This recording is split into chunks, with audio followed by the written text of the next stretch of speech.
Black Enterprise, I've been in the enviable position of interviewing some of the biggest legends, business legends in America.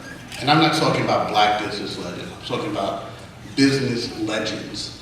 And I think sometimes we have to go to the past to find out that source of inspiration and tap into it, to look at our heroes who we stand on the shoulders of, these giants, these men and women, heroes in honor of our Women of Power Summit, Sheroes, who have driven us forward. And I'm talking about John H. Johnson, the business icon who started Ebony Jet and Fashion Fair, who I spent 3 hours with in an interview talking about his challenges and how he had to go into the building that he owned, that he would later own, in janitor's clothing so that he could survey it and so that he can gain access to it. I'm talking about A.G. Gaston, born in poverty in 1892, and he went on to build an empire of diverse ventures, and by his death, 104 years later, had a net worth of 130 million. You know, barriers of Jim Crow, South, no SBA, no support, but not only did he break segregation and racism to achieve his goals, he also used his finances, his money to help finance the civil rights movement. More contemporary model is the late Reginald Lewis, who in 1987, 25 years ago, had a historic $985 million leverage buyout of TLC Beatrice International Foods, creating the first black-owned global enterprise surpassed the billion dollar mark in black business, and also inspired a generation of African Americans on Wall Street. And as I said, we're honoring his 25th anniversary. These are reference points for all of us to use their examples, to use their milestones to sort of challenge us to surpass them.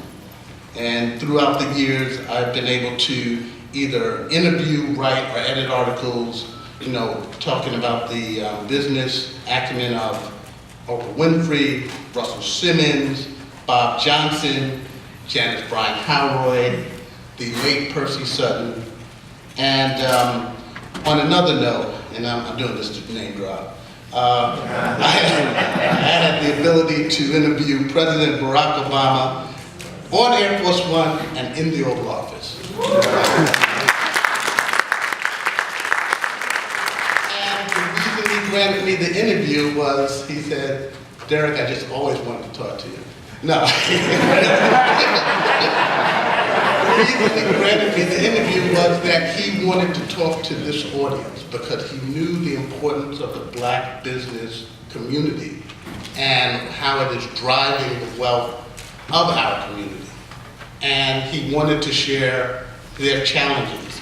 And also, if he could gain some campaign financing, that would be a bad idea also. But I think it's important in terms of looking at, these were all individuals who are now icons, but they were covered in Black Enterprise when they sat in your seats, when they were just starting their businesses, when they were in a 2x4, when Barack Obama was a state legislator, when he became the first black editor of the Harvard Law Review in Modern Times, we interviewed him. I found that I've heard your stories, and I'm inspired by your stories. Whenever I go to our Entrepreneurs Conference, and you tell us about how Black Enterprise has helped you gain financing, or how Black Enterprise has helped you market your products, or through our Women of Power Summit, which I gladly go every year because I'm one of 10 men among 500 women. Brothers, we need to be there. Or the Black Enterprise Business Report and Our World with Black Enterprise, our 2 TV shows on TV One every Sunday from 10 to 11 Yes, that was a shameless plug. But it's important to see these stories and to use that as the fuel to move on. As I said, inspiration, instruction, and inspiration. I know I'm limited with time, but I also want to tell you how Black Enterprise inspired me on a much deeper note personally. It inspired me to become an entrepreneur. Maria was very gracious in talking about my role as Senior Vice President and Editor-in-Chief of Black Enterprise. But 20 years ago, I started a company called Milestone Media. It became the largest Black-owned comic book company in this country. And I found that my passion, I found this enterprise because we wrote an article on comic books. And when we wrote this article on comic books, I found a childhood friend who used to sit next to me from 2nd to 5th grade, and both of us used to make comic books together. And, you know, that tells you that there are forces working that we don't even know are working for us. Yes, we do. The man upstairs is working for us. And we need to identify those signals. You know, so it was a believer in destiny. Black Enterprise, and then Black Enterprise helped me find my dream. Dennis Cowan, who's the artist, great artist, came to me and said, Derek, remember when we were kids, let's start a comic book company. And of course I said, no, Dennis, I have a job. They just said that we were not going to enrich and empower a group of African-American males. And they used much harsher language than I'm using today. So what we did was we said, okay, we'll get some of our distribution in comic book stores, but Dennis, Dwayne, let's take our comic books and we're going down to the Black Expo and sell them. And in one weekend, we sold $20,000 worth of comic books. And I said, this is a better model. This can't So, I'm saying that all of us have to step up to adversity. You can't run away from it. It's going to be there. There's going to be racism. There's going to be the challenges of getting loans. The person that told me this, Steve Hightower, CEO of one of the largest oil companies in this country, a $300 million company. Just this year, he was able to get a line of credit, only for $50,000, after building his company. But he said, that's all right. I'm going to self-finance it myself. I'm going to grow my business, and nothing's going to stop me.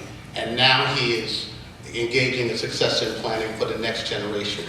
So you have to be creative and daring to be one of the Graveses, the Johnsons, the Gaskins, the Winfreys, and the Lewises.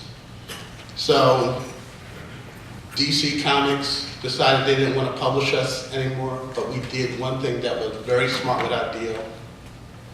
Okay, I heard a rapping, so I know that means time's almost up. I didn't hear the music. But DC Comics also, what we did was we put in place a licensing agreement where we own our characters, we license our trademark, and the year we stopped publishing with DC Comics, and this tells you why God is good and why you should continue to persevere.